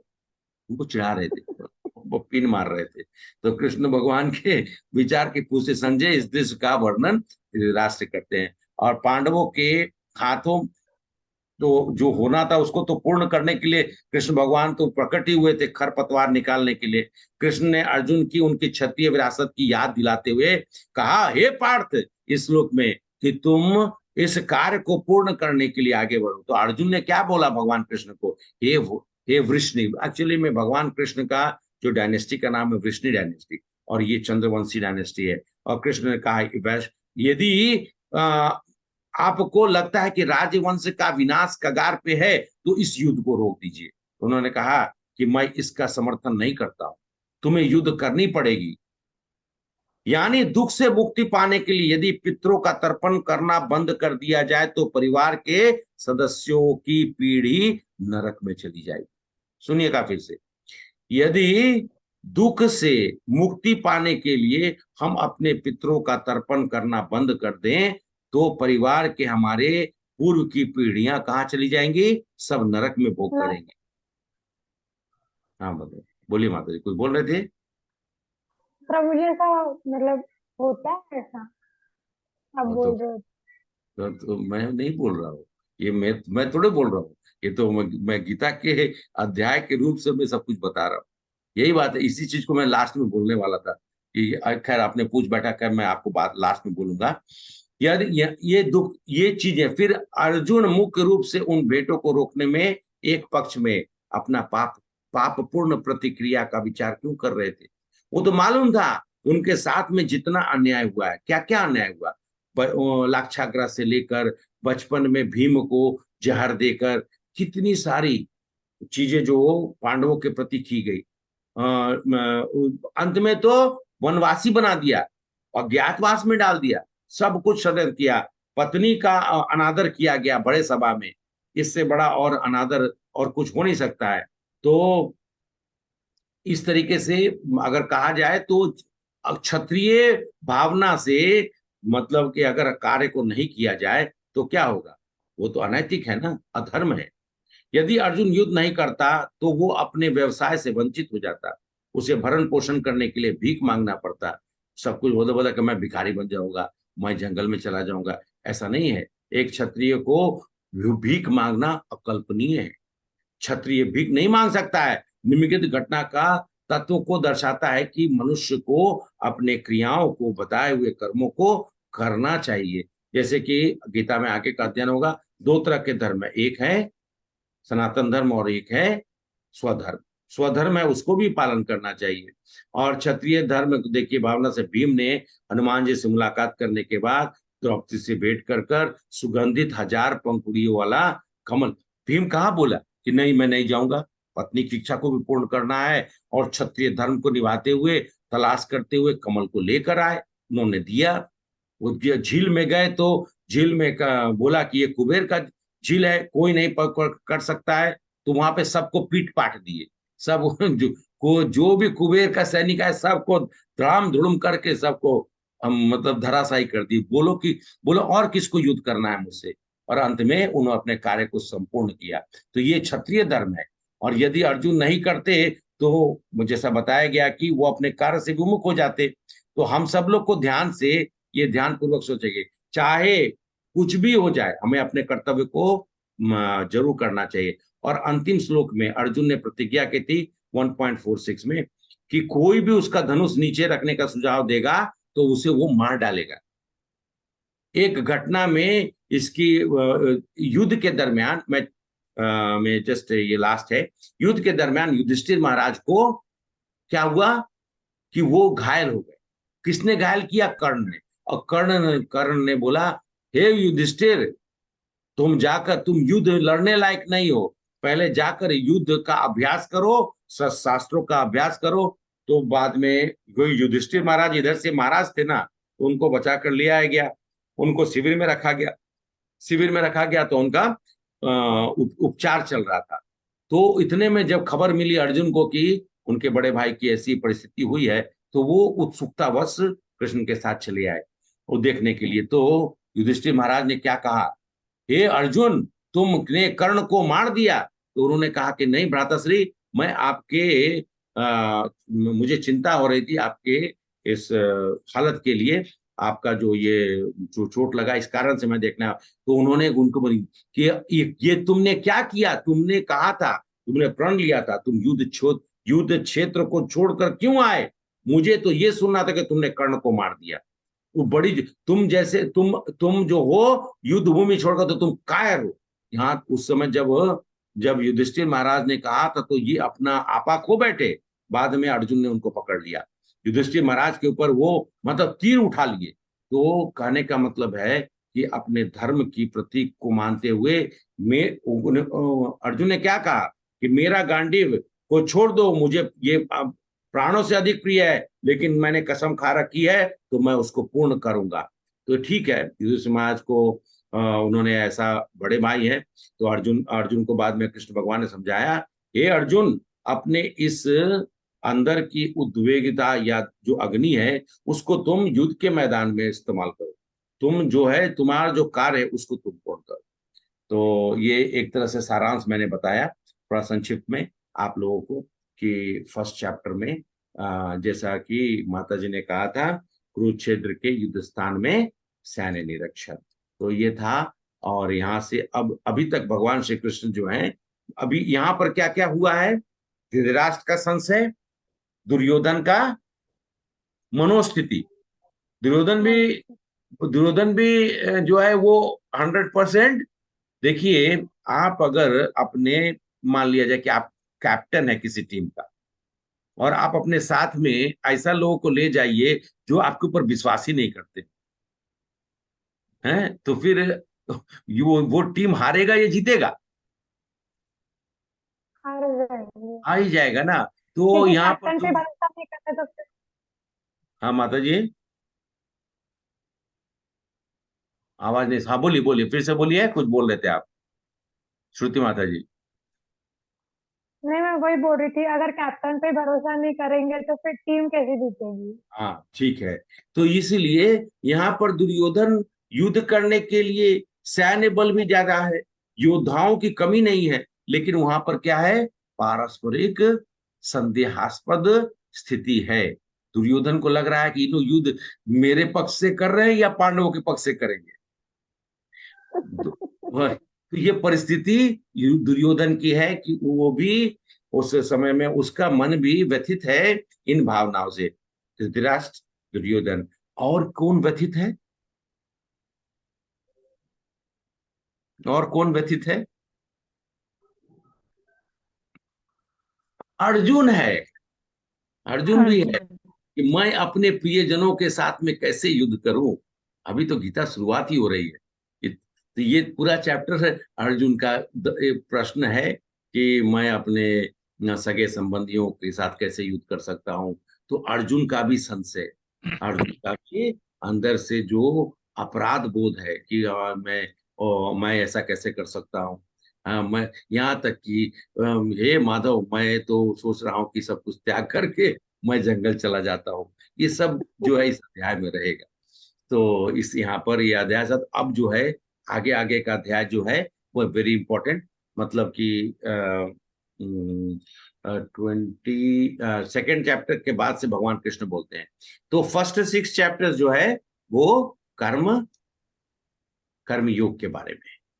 तो हम सब लोग को आगे आगे का जैसे जैसा दिन होगा आप सभी लोग जुड़े रहिए। यहाँ पर उपस्थित हमारे जितने भी माताएं हैं, प्रभु जी हैं, मैं फिर से आप लोगों का अभिनंदन करते हुए, और थोड़ा समय ज्यादा लग गया, अगर आप लोग का कोई प्रश्न है तो जरूर पूछ लीजिए। मैं ज्यादा आप लोग का समय नहीं लेना चाहता हूँ। समय के साथ में मैं आज थोड़ा सा सारांश जो थोड़ा सा लंबा था उसको मैं संक्षिप्त करने का कोशिश किया हूँ। मैं लिखा तो था 6-7 पेज, लेकिन उसमें से 2-3 पेज करके मैंने बताया आप लोगों को। तो ठीक है, अभी आप लोग प्रश्न के लिए है, प्लेटफॉर्म है, आप लोग कुछ प्रश्न हो तो पूछ लीजिए। Another 5 minutes. अगर प्रश्न नहीं है इसका मतलब आप लोगों को कुछ भी मैं ठीक से समझा नहीं पाया। हरे कृष्णा। आप लोग सब लोग ब्रह्मांड में चले गए हैं, खाली सुचिंद्र माता जी और श्रुति माता जी बस, बाकी सब लोग ओके। प्रीति माता नहीं प्रभु जी सुन रहे हैं अभी। अच्छा ठीक है, नहीं कोई प्रश्न हो तो पूछ बैठिए, नहीं तो ठीक है। मैं तो आप सब लोगों का आप ज्यादा समय ना लेकर यहाँ पर जितने आप बोलिए प्रभु। कृष्ण प्रभु, धन्यवाद, प्रणाम। माता जी बोलिए। हाँ, तो इसका सारांश में जो मुझे जो लग रहा है कि लाइफ में भी ऐसा कोई कठिन आए समय आए तो युद्ध करना चाहिए। हाँ युद्ध करना चाहिए, एकदम करना चाहिए। युद्ध करने का शाब्दिक अर्थ तो अलग अलग है। ये तो युद्ध भगवान खुद मौजूद है, तो वहां पर युद्ध हो रही है। तो हम सब लोगों के लिए जीवन में बहुत बार संघर्ष आता है, तो संघर्ष भी तो युद्ध ही है, वो भी तो युद्ध है। और उस युद्ध, वो जब तक कलयुग में आप रहेंगे, आपका ये शरीर, आप युद्ध हर दिन युद्ध करते रहेंगे, कुछ ना कुछ समस्याओं के साथ में, दिन प्रतिदिन, एवरी डे कुछ हमारा जो रिक्वायरमेंट्स है, कभी कुछ है, तरह तरह के युद्ध होते हैं, और उससे मैं हम इग्नोर नहीं कर सकते हैं। लेकिन उसको भी हम सब लोग को समझना पड़ेगा कि हम भगवान के शरण में रहकर उसको पूर्ण करें। वो युद्ध को करना है। पढ़ाई भी, हम लोग स्कूल में थे तो क्या होता था, पढ़ाई करते थे, वो भी एक युद्ध थी।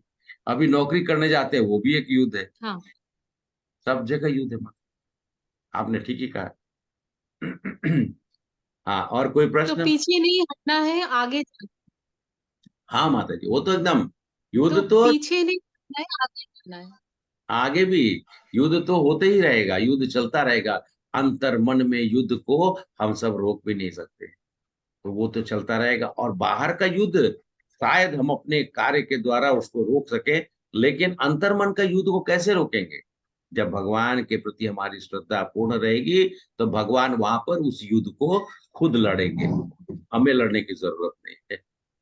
ठीक है माता जी? हरे कृष्णा। हरे कृष्ण। जी माता जी, और किसी किन्हीं का प्रश्न हो? हरे कृष्णा प्रभु जी। प्रभु जी, बोलिए आपने सर। धृतराष्ट्र की सोच को कुछ बोला था ना प्रभु जी?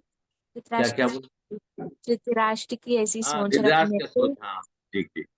हाँ, नेत्रहीन और संवेदनहीन बोला था कि व्यक्ति, मैं किसी नेत्रहीन के ऊपर मैं टिप्पणी नहीं कर रहा हूँ, मैं टिप्पणी कर रहा हूँ कि कोई मनुष्य जिस चीज को देख नहीं सकता, समझ नहीं सकता है, वो संवेदनहीन होता है।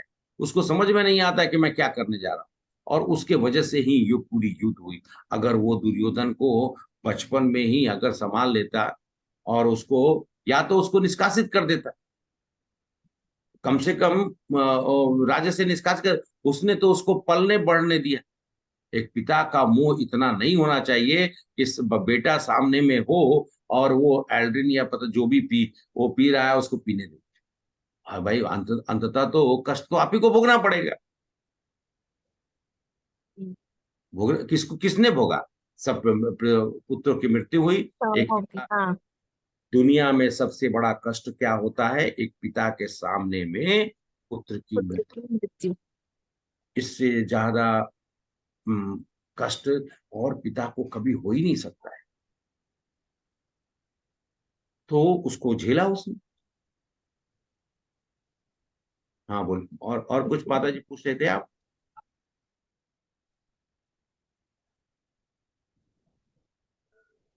हरे कृष्णा।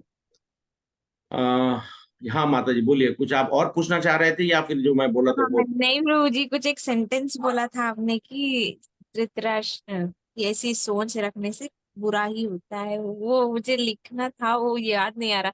ठीक है, रिकॉर्डिंग में मैं देख लूंगी, कैच कर लूंगी। ठीक। हाँ, ये माता जी, मैं पता नहीं क्या कुछ बोलते बोलते कुछ, अब वो तो उस समय बोल रहा था, मुझे याद नहीं है। अगर नहीं नहीं ठीक। ओके, ठीक है माता जी। और कोई प्रभु जी, माता जी, और आप लोग कोई प्रश्न हो? बस, और ठीक है प्रभु जी, हरे कृष्ण प्रभु जी. माता जी। So बोलिए। what we learned from this shloka means no attachment to the sun and No. doubt. We should not have doubts. That's Yes, it, yes. Prabhuji. Yes, Mataji. What you said exactly, it is not that we should not have attachment with our son or children. It is basically attachment with the whatever our children are doing, and we are trying to attach ourselves to that, not to the child. It's basically activities of the child which is harming everybody. Everyone is getting harmed because of that child's activity. So we have to stop that child from doing that activity.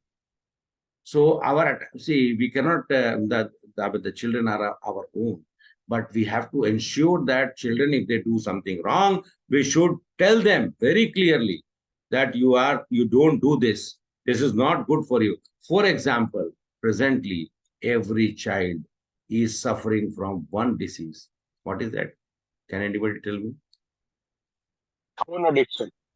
हाँ depression, नहीं प्रभु जी, धर्मेश प्रभु ने phone addiction, watching mobiles. मोजो हुआ।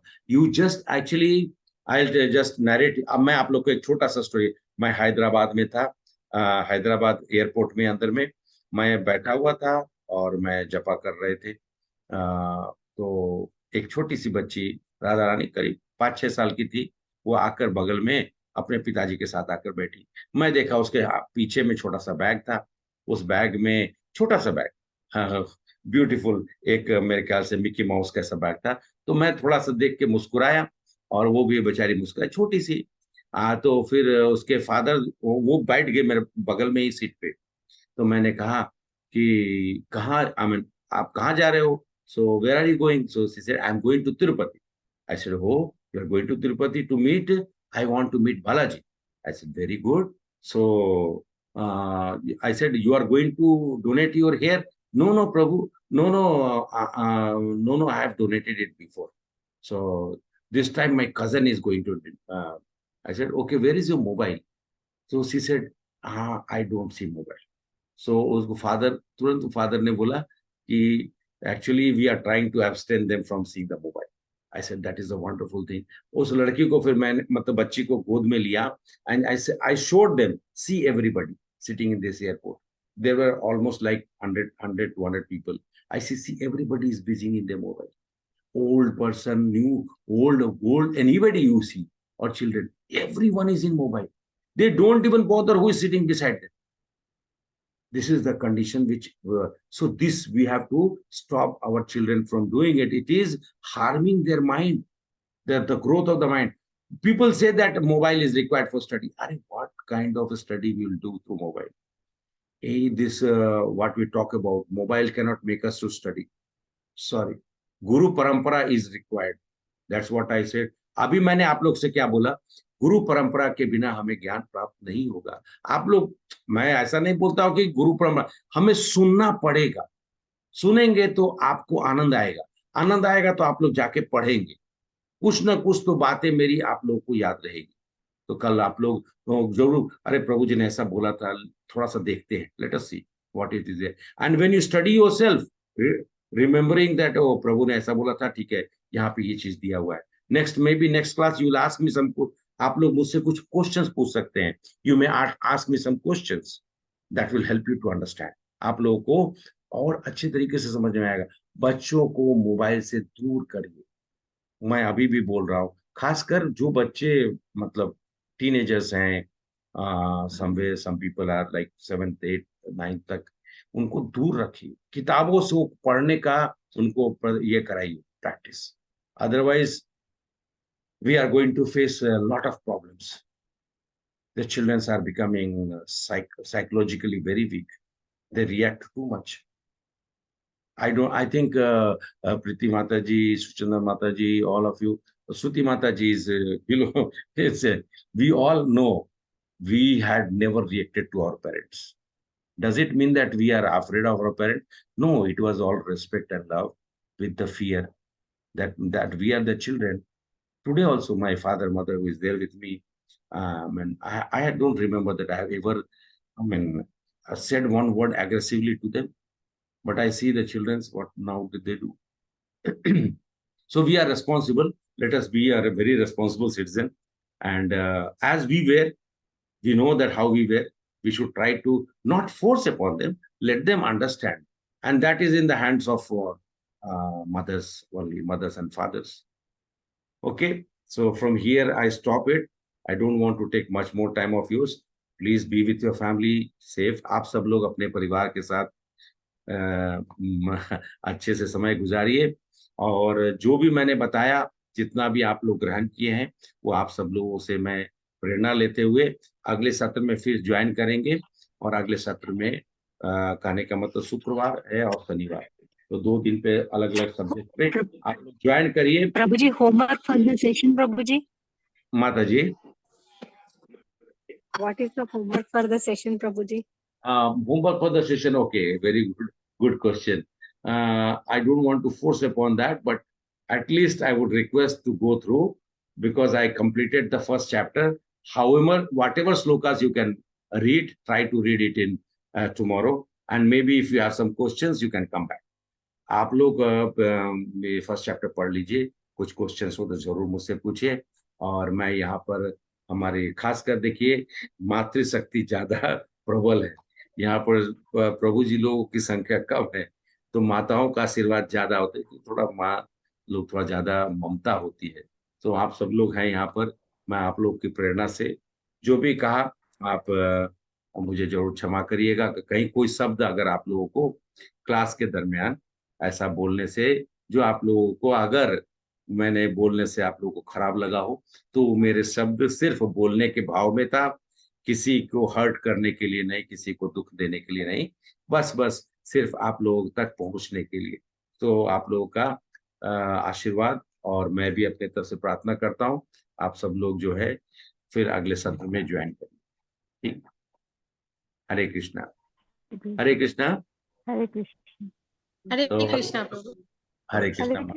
Thank you very much Prabhu जी। हरे कृष्णा प्रभु जी। जी माता प्रभु जी। हरे कृष्णा। और I want to now close the session with all your permission, so we will do one prayer. वांछा कल्पतरुश्च कृपा सिंधु एव च पतितानां पावनेभ्यो वैष्णवेभ्यो नमो नमः। वैष्णव वृंद की जय, श्रील प्रभुपाद की जय, कार्तिक मास की जय, राधा दामोदर की जय, दामोदर लीला की जय, Srila Prabhupada and all the devotees who are present here, सबकी जय हो। हरे कृष्ण। थैंक यू प्रभु जी। हरि बोल प्रभु जी। हरे कृष्ण प्रभु जी। थैंक यू प्रभु जी। हरे कृष्ण। दास प्रभु जी की भी जय। जय जय। शिल प्रभात की जय हो।